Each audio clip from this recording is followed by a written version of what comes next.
क्या आप कभी अपने ही मन से थक गए हैं? वो जो बिना वजह भागता है, कभी भविष्य में, कभी बीते हुए कल में, कभी डराता है, कभी भटकाता है और कभी चैन से बैठने ही नहीं देता।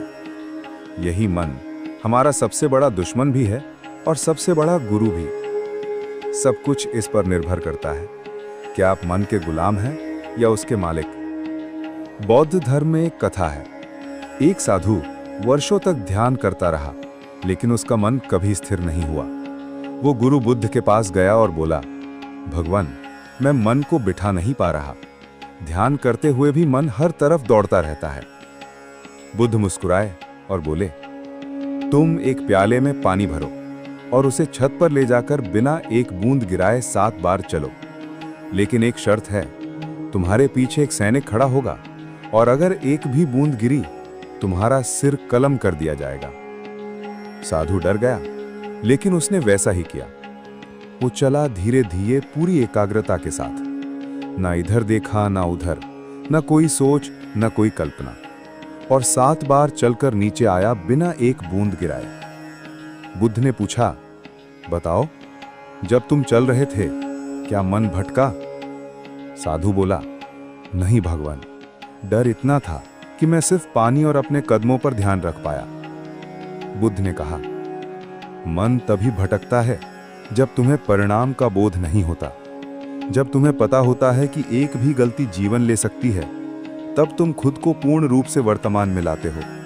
और वही एकाग्रता, वही फोकस ध्यान है। इस कहानी का अर्थ गहरा है। हमारा फोकस तब भटकता है जब हमारे सामने कोई सीधी सच्ची चुनौती नहीं होती। जब हम टालते हैं, जब हमें लगता है कि अभी नहीं तो बाद में, तब हमारा मन रास्ते से हट जाता है।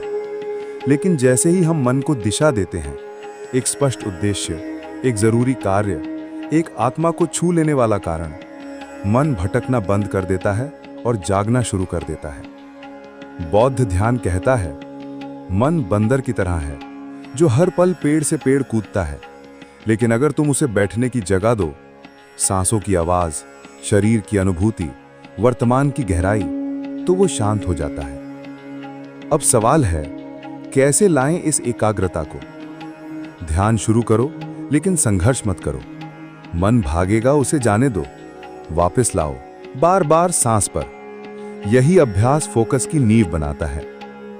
डिजिटल जहर से दूरी बनाओ। हर 5 मिनट में स्क्रीन बदलने की आदत ने हमारे ध्यान को टुकड़े टुकड़े कर दिया है।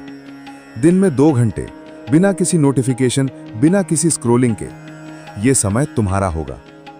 हर दिन एक एकाग्रता अभ्यास करो। चाहे 15 मिनट लिखो, पढ़ो, सुनो, लेकिन बीच में रुकना नहीं। एक काम, एक समय, एक लक्ष्य। यही मोनोटास्किंग असली तपस्या है। मन को समझो, दबाओ मत। फोकस तब आता है जब तुम मन से युद्ध नहीं करते, बल्कि उसे दिशा देते हो। जैसे बहती नदी को बांध नहीं सकते, लेकिन उसका बहाव मोड़ सकते हो, वैसे ही मन भी। फियर को समझो, यूज करो। जैसे उस साधु ने मृत्यु के डर से ध्यान की पराकाष्ठा पाई, वैसे ही तुम अपने समय की, अपने सपनों की, अपने जीवन के बह जाने के डर को जागृत करो। याद रखो, मन वो जमीन है जिस पर तुम्हारे सपनों की फसल उगनी है। अगर वो जमीन ही बिखरी हुई होगी तो कुछ नहीं उगेगा, और अगर वो जमीन ठोस, स्थिर और शांत है तो कुछ भी संभव है। बुद्ध ने कहा था, मन को जीतो और तुमने सारा संसार जीत लिया। लेकिन उस जीत के लिए लड़ाई बाहर नहीं, अंदर लड़नी होती है।